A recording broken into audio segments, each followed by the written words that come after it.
Ini tuh lah Danu.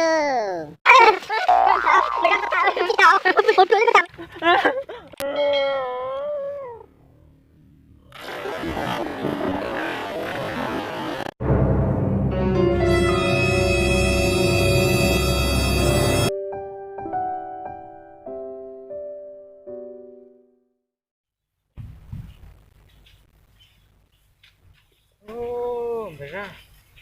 Có chưa? Ô, nó là thật của nó mà thầy. Ôi. Nếu chỉ muốn nói chỉ muốn của em nếu phụ muốn phụ chỉ gì bé mù nhà phụ đã chỉ làm á. Ô, nó có li Valentine rồi. Ô, nó chơi của li Valentine rồi. Giờ chơi ước cho con mình thả lông câu thế nào? Ô, tiền nó vô, mày ra vô. Ôi dồi, con muốn chỉ gì trong cây rồi. Cho bé thả lông câu thế nào? Cũng quậy tụi lông câu. Nó tổ ra rong câu.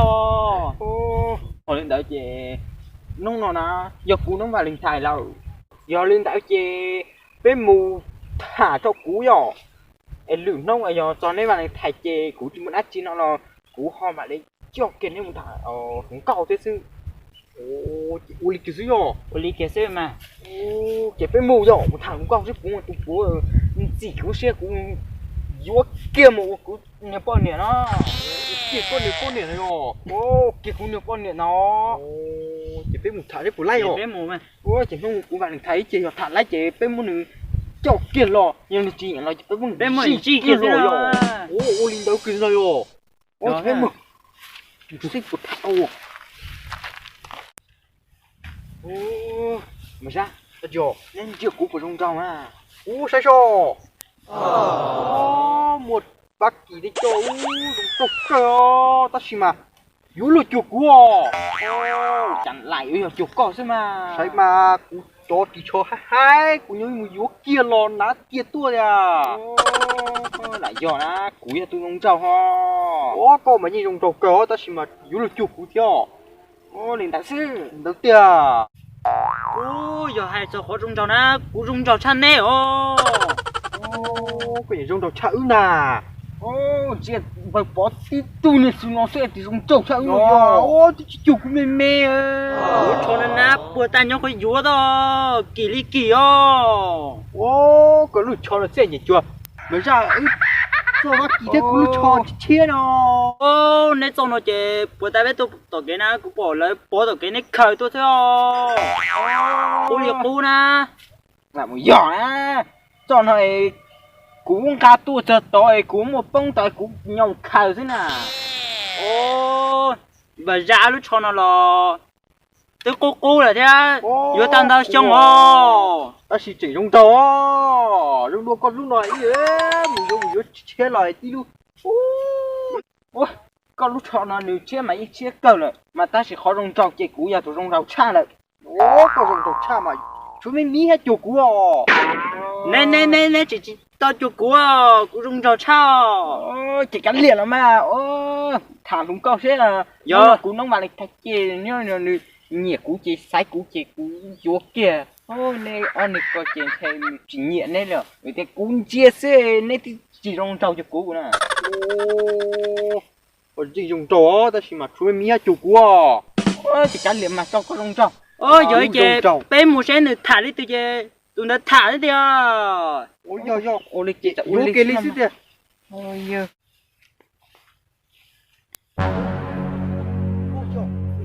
có bỏ tụi đúng không mà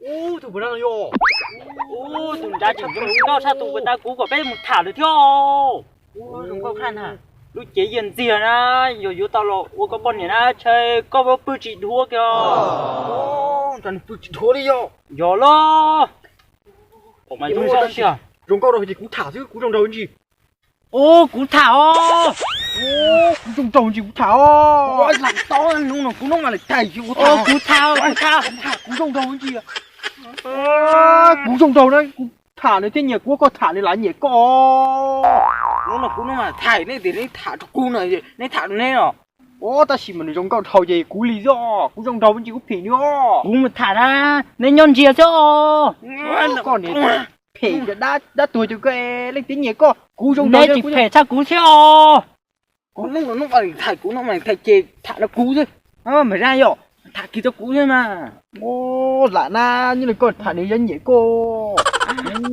Nó có đi vào thì thả ra có cho ứ thảo. Thì lũ nông mà thả đó cô. Giờ lo. Ô tụ chả cũ nhỉ đâu na. À nếu ông phong gì chê nếu mà một xíu tụ nó cho kia cho cũ mà.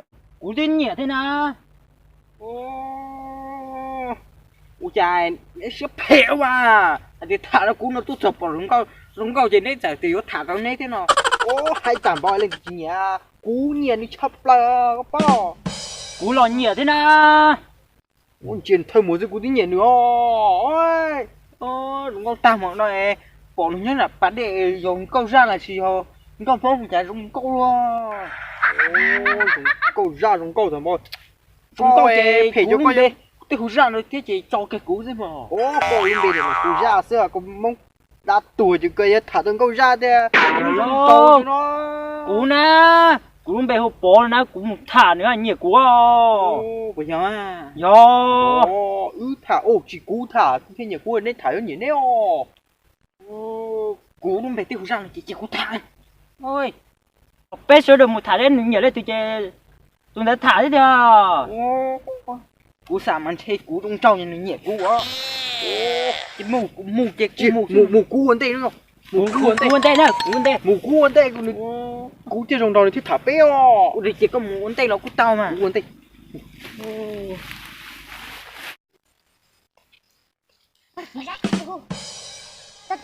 Cho cô. Ôi, cô Hùng à. Cô mà. Nhớ là từ mùa à. Từ chân nữa. Mày ra có thảo, chị thảo. Mình bốn chuối có thảo nữa. Tụi mình còn chỉ có thảo. Bạn có thảo. Chứ anh nữa, này sẽ đặt thảo là gì tao mà. Cô có thảo, thảo mà. Cô cứ thảo một chuối này thảo nữa. Thảo à. Có thảo.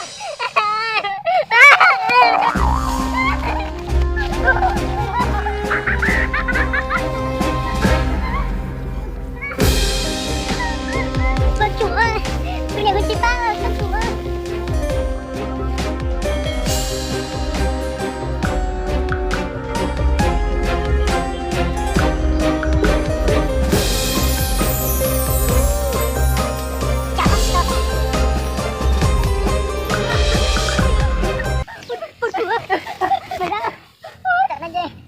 Mà tuôn đuôi tao.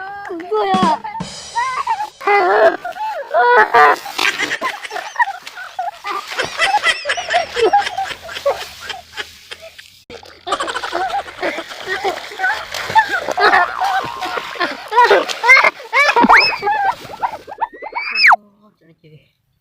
Ôi, chạy nó chuột cuốn từ nó chạy thâu.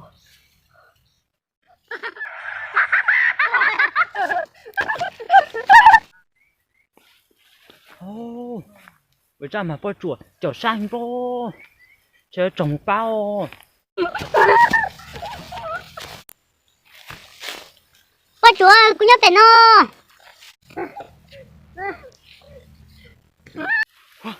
Bao chuột đúng là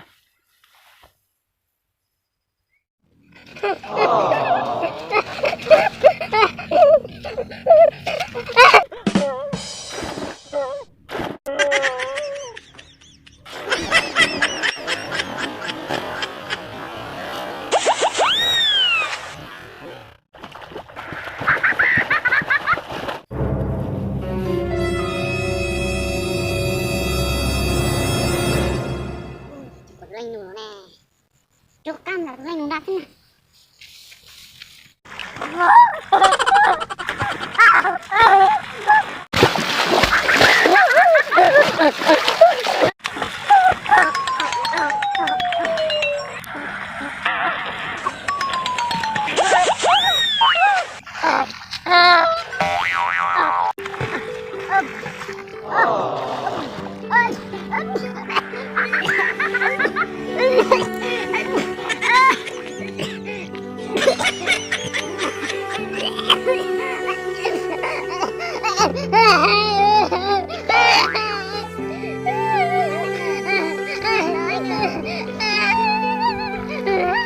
Mẹ ra đi về phố.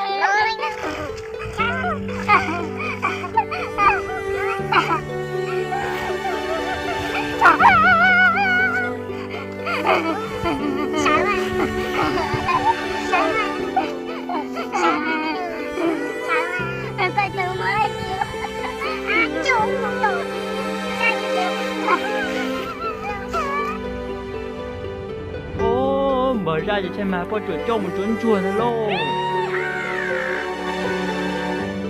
Mở ra còn gì ba chỉ tao có.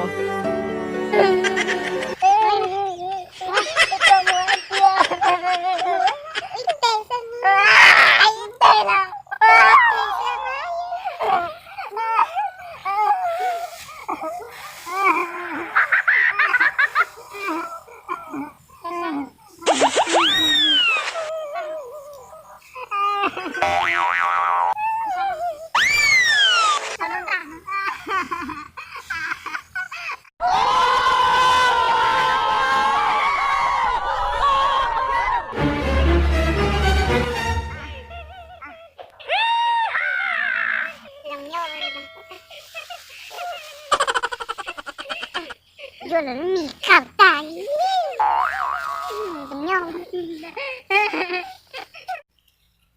Ô trời ơi, một cỗ thêm ở răng rồi. Ôi cháu.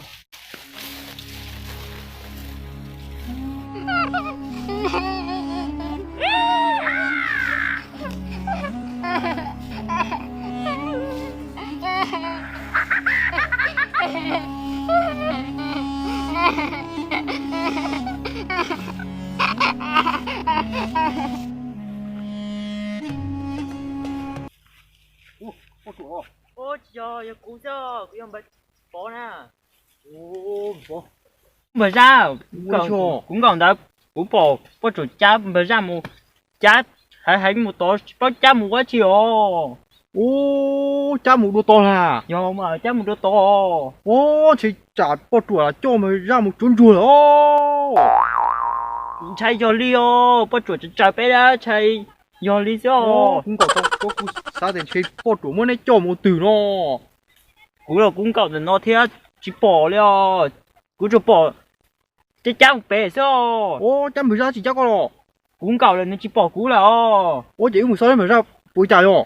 Muốn gì rau chào. À, mua.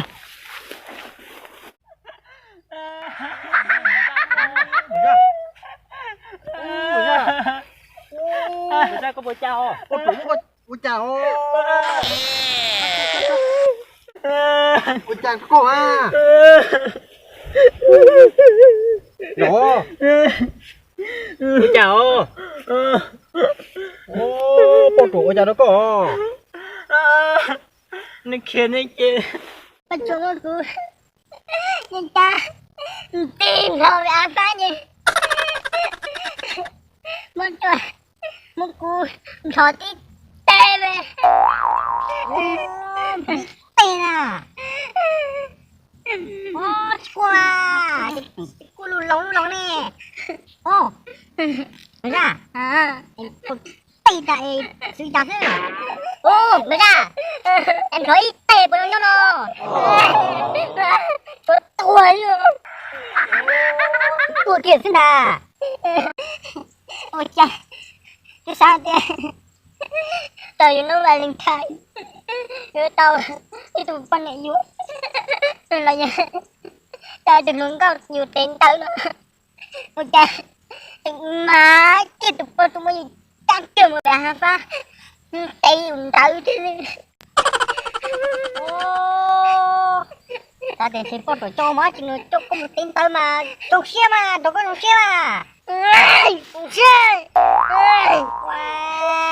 trục tin tao trục xe thôi rồi tao té bắt chuẩn tao lấy cho tao tên á tao có trục xe lấy cho tao tên á xả thì chỉ tao ai bắt chuẩn bắt chuẩn này khó đi đi giống như vậy lấy cho con này lưu thế là mà lại giờ à